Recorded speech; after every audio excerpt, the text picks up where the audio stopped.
Hello, it's D&D time. So, let's make the intro quick. When Kitbashing first came out, I did a big overhaul for my whole D&D party. However, the party has progressed quite far since then, so it's time for a party-wide model update. Not only will they all be overhauled, but there are also 3 entirely new characters in this batch due to some dramatic deaths. More on that later, okay? This way, I can also give out all of the links to the new and improved models that I wasn't able to last time during the closed beta. Now, there are some special rules to making D&D models that make these videos different from my usual content. First of all, we are a party of 8 players and 1 dungeon master. Only one of these 8 characters is actually mine, and I do not have full creative freedom with the other 7. They decide how their character will look, and I then have the challenge of creating them in Hero Forge. To make it even more difficult, the Dungeon Master also throws random magical items at us which I am required to make look a very specific and certain way, whether or not they remotely fit the character's aesthetic or not. So expect me trying to pull off some really clowny looking stuff on some of these models. Finally, most challenging of all are the posing restrictions. These D&D models are designed to look good from a top-down perspective and to fit inside little square tiles. This means some of them, especially the larger characters, must have quite stiff posing to work. You'll see more on that later. Now, with all of that said,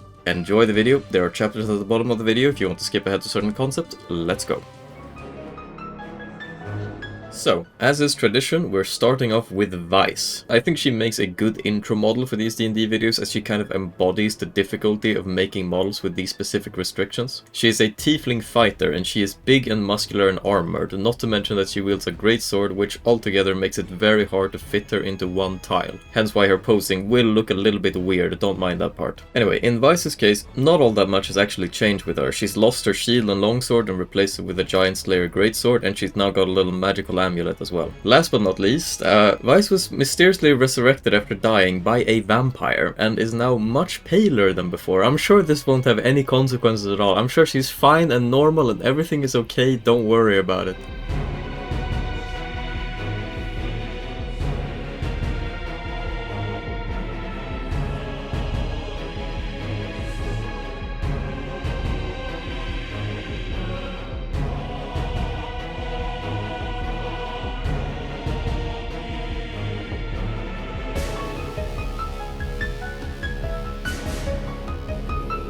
The main thing that I'm really changing with her is like a complete armor redesign. It's still the same set of plate armor and the colors are similar, but I wanted to redo that weird mess I created last time. I think I was a little bit drunk on like new kitbashing features and I made it a bit too crazy, so we're simplifying and making her more realistic. That also means no more battle heals for those of y'all who were complaining about that.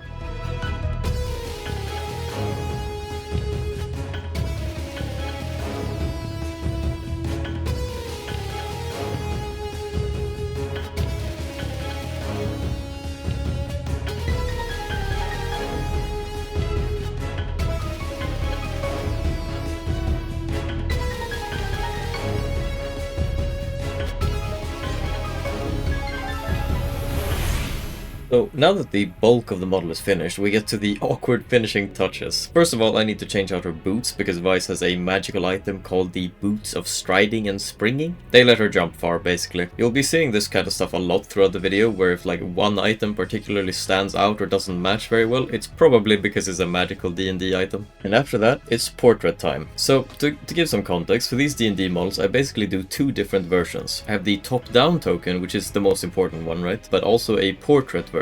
This is where I tinker a lot with like lighting and expression for the character in question, and in Vice's case, because she has now been killed and very dubiously resurrected, I'm sure she's not a vampire, it's okay everyone. I was asked to make her look very moody and glum, on top of, you know, being a lot paler than before. So, depressed tiefling coming up.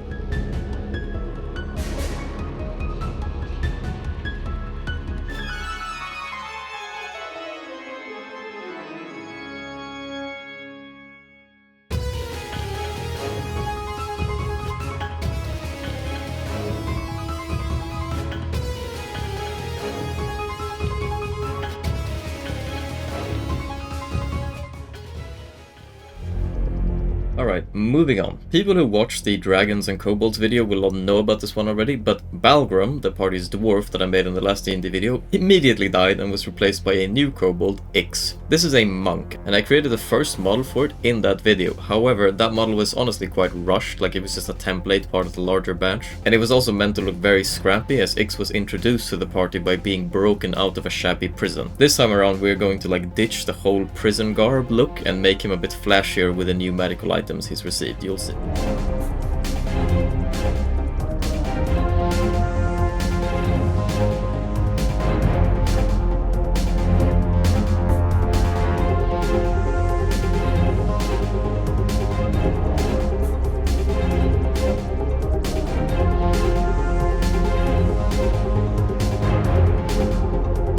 There we go, he's got a magical ring, a magical belt, and a magical necklace on his arm. Now let's hope that Tommy, the alcoholic player who owns this character, doesn't immediately get him killed and replaced by something else. Pray with me. It would be this guy's like 8th or 9th character since we started playing D&D.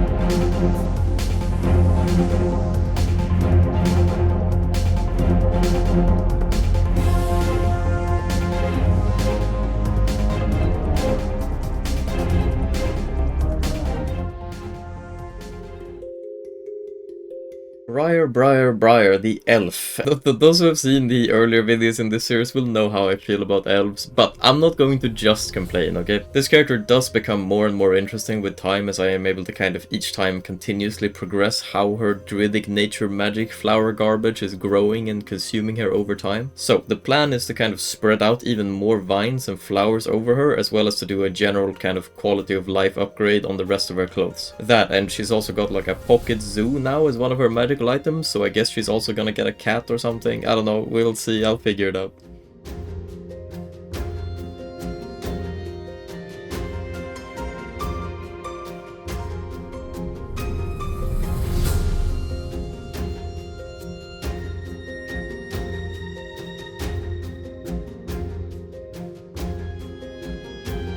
Now, speaking honestly about Briar, I kind of wish I was able to make her look like ruder and harsher. She is the party's healer, right? But she's also kind of a Karen stereotype. She doesn't get along well with anyone save for Vice, and she's perpetually moody and demanding long rests so she can get her spell slots back. Alas, sadly, I don't think I'm allowed to turn her model into an evil hag just yet. Maybe next time.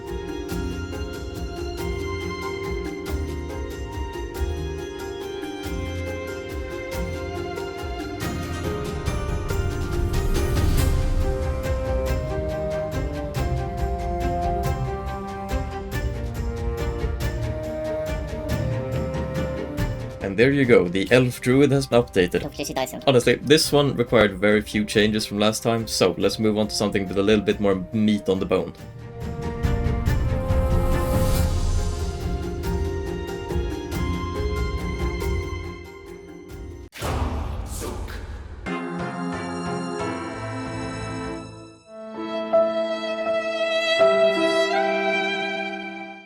It's time for some tragic news, I'm afraid. The one and only Grak the Goliath has died. He didn't even get an honorable death either. He was killed with an AoE magic spell. Very sad. But this means that it's now time to create an entirely new character from the ground up. This is Sir Merrick Adamar, an Aasimar cleric, otherwise just known as Merrick the Cleric. Being that Grak's and Merrick's player is also the guy who played the Paladin in our last campaign, you can bet that the main character memes have already started rolling in around this character. Anyway, the general concept here is kind of Crusader-like. He will be wearing a metal mask to cover up his scarred Aasimar features, but my main focus will honestly be on using Kitbashing to try and create the most complete looking set of medieval plate armor possible. We're talking rondelles, chainmail, overhanging, tabards, everything.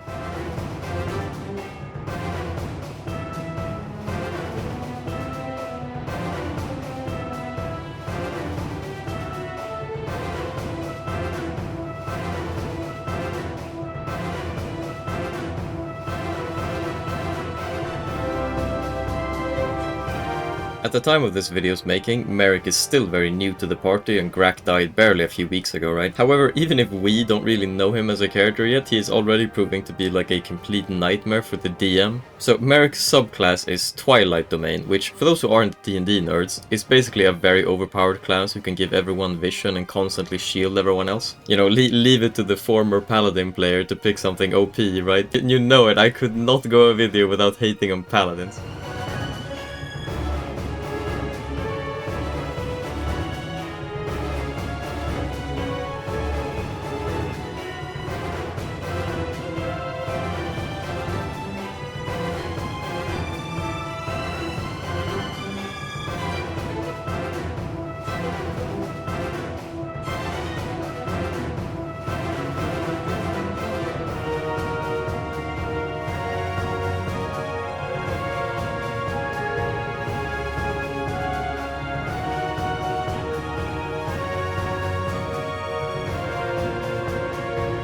In the end, I'm very mixed on how this model turned out. Like, as you could probably see during the creation of this character, we had a very hard time settling on and deciding on like the overall color scheme of the character. And ultimately, it's not my call as to which colors were used in the end. But nonetheless, I am at least very happy with like the general armor design. Maybe one day Sky Castle will give us plate armor that looks like this without us needing to use, you know, 15 kitbashing slots just to create an outfit. That would be nice. But anyway, moving on.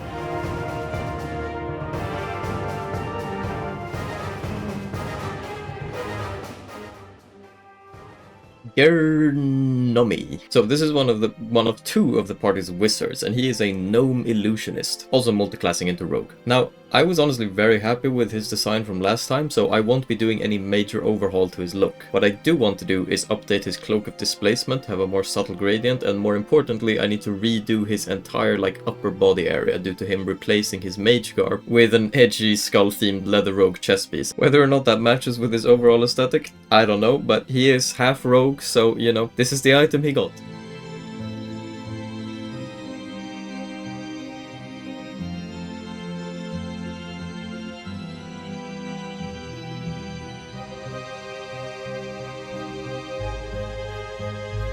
An issue Gnome has is that from top down, his hat is basically bigger than he is, right? And so, like, between versions, between generations of models, he's the one who visually looks the most samey between each version, because, you know, his hat is the same, especially from above. That's why I kind of expanded this new rogue chest piece he's got to include gloves as well, because at least the hands will be seen from above, right? Like, they stick out from under the hat. Like I said, top-down models in Hero Forge can be a little bit awkward, but we make do.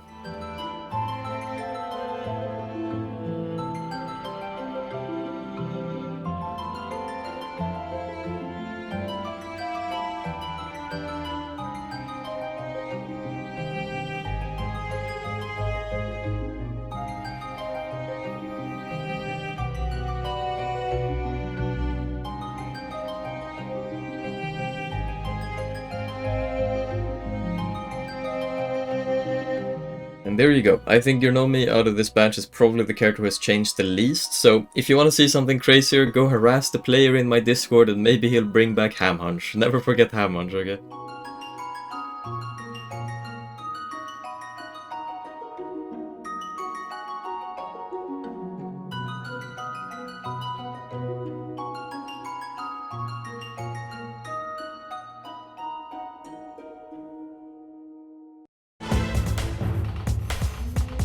Okay, now we go from the one who has changed the least to the one who is changing the most. This is Valis, a tiefling who used to be a warlock but is now a sorcerer. And honestly, this is what I would call a bloated character concept, which, to be fair, makes sense considering the reroll, but alas. She was somehow meant to be a djinn-themed, sort of Middle Eastern but also devil-themed tiefling warlock who loved gold and jewelry, but then later became an edgy shadow witch instead. So we're going to just kind of disintegrate the whole concept and start from scratch here. The one piece of direction I do have is that she looted a fancy crimson dress. So we're going to redo the whole look around that and kind of discard all the old djinn themed things. Besides for that, she's also got a few magical items I will be trying to put focus on, both new and old, but mainly it's just edgy shadow witch in a crimson dress. That's the idea.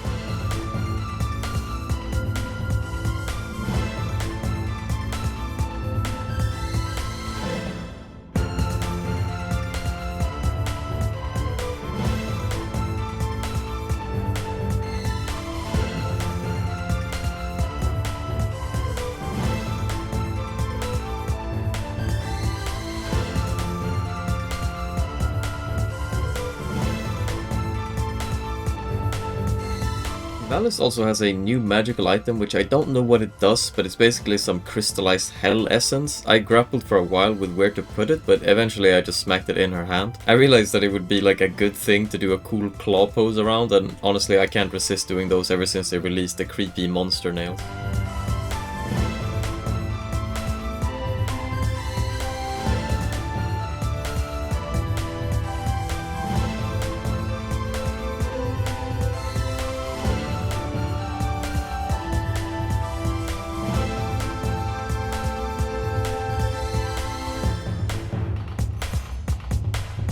Alright, so obviously the model looks a lot less cluttered than before, which I know some people might consider to be a downgrade, but personally I feel it's a lot less messy and bloated in terms of concept this time around, so I'm happy with it. But hey, if you think I messed it up and the last one was better, let me know, go hit me in the comments, I read them all, I am here for it.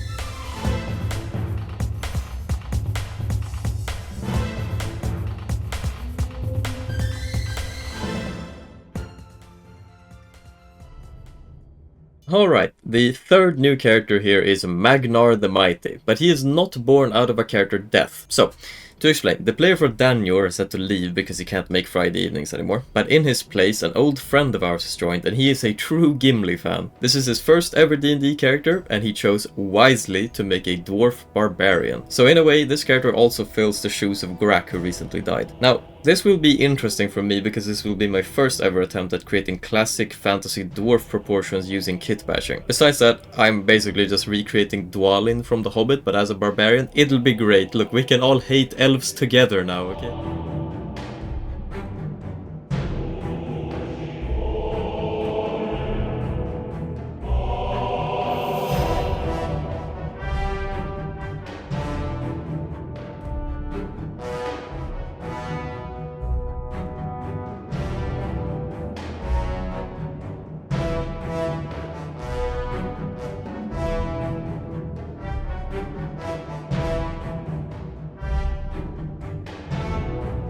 Part of the challenge with making a barbarian in Hero Forge is that since we don't have body customizer yet, the physique itself isn't really a big drawing point the way you ideally want with a barbarian. This means that I need to put down all of the unique detail in ways that aren't armor or clothing, hence why hence all these silly little things like a barrel as armor around the leg or as a shackle as part of the wrist guards. I imagine this character just kind of strapping on whatever and wherever is possible, you know. Also, yes, it is Grak's old axe he's wielding. You know, it seemed appropriate that he would get it, you know, from one dumb barbarian to another.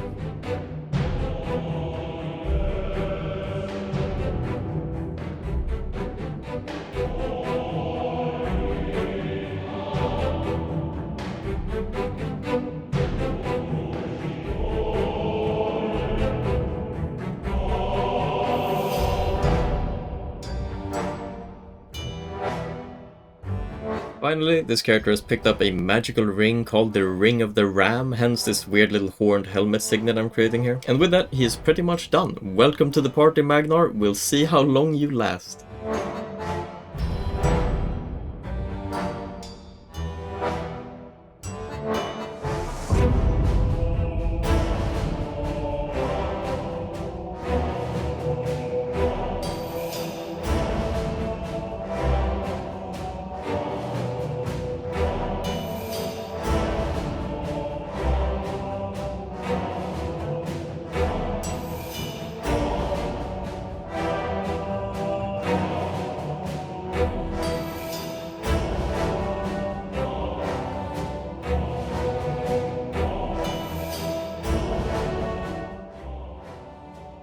And here we have my own character, Lawrence, another wizard. This update will honestly be quite straightforward. Besides just making him look more rugged by growing his hair out as he's been on the road for a long time, I mostly plan to put a lot of magical items on him. In the past I refrained from showing them because I thought it would look silly, but now I am going to embrace showing every magical item that he has. That means the elven chainmail he wears under the outfit, it means the circlet of blasting on his head, the spell scrolls, and also, yes, the goggles that he looted from Grak's corpse while he was still warm.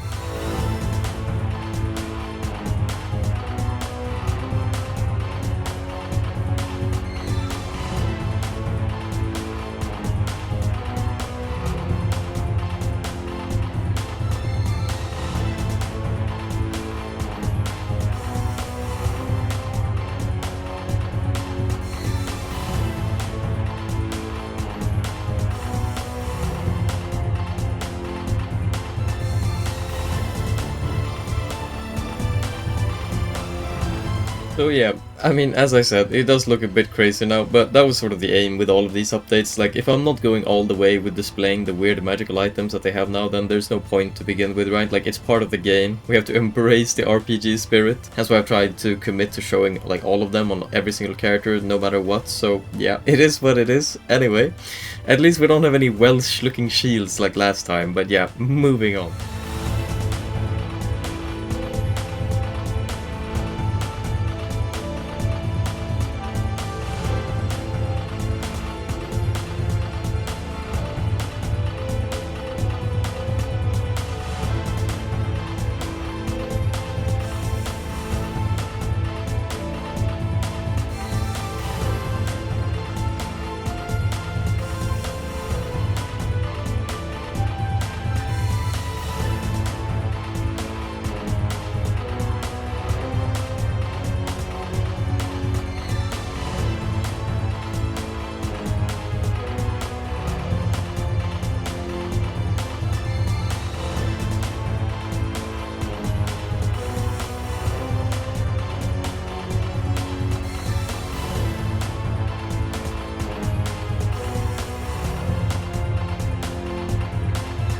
So now that we're nearing the end, I'm actually throwing in a tiny bonus model here as part of like the Lawrence package. That is a big floating sword. There's a level 7 D&D spell that's basically just like a floating weapon which fights for you. And I've always felt that the Executioner sword has the best hilt out there, but the blade itself is, you know, rectangular. So I made it a bit of a challenge to myself to try and find a combination that works, that fixes this, and this here was the best one that I could come up with. Aside from this, I also made a Shadow Dog extra model for Valis, but unfortunately I wasn't allowed to make it very cool. It's just a dog that's transparent and dark, so it's not in this video. Sorry. Listen, cats are better than dogs anyway, okay?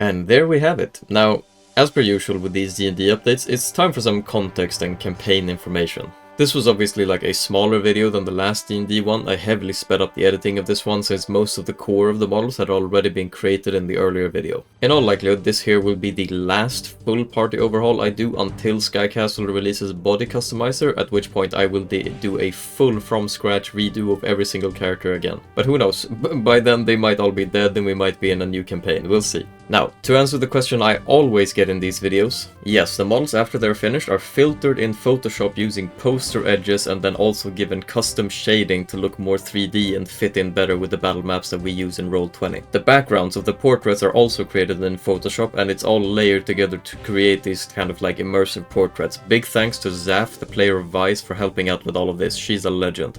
As for the campaign itself, I mean, look, you can see some screenshots from various fights and how the models actually look in practice when we play. Obviously, we would love to do it in person, but we all live in different countries, so this is how we do. We are by now level 12 to 13, so things are getting pretty crazy in the fights. I wouldn't be surprised if we all end up randomly dying to some super encounters soon. But personally, that's how I like it. I think D&D is at its best during those like chaotic encounters where if you don't really think and play it smart, you end up paying the price. And people tend to say a lot in the comments and on Reddit as well that like our party is too big, like 8 players and 1 DM, but honestly like I reject that mentality. I think the idea that you can't shine enough because of the amount of people is like the wrong, like it's, to me it's kind of like a snowflake mentality. Like you can disagree, right? But to me with a bigger group it works the other way around, because those moments where you do individually stand out suddenly have so much more weight than if you were just a 3-man and it's like 2 other people watching you and think you're super cool. Anyway, I know a lot of people probably have different opinions, so sure, hit me in the comments with that if you want to. I'm all here for it. I also do acknowledge that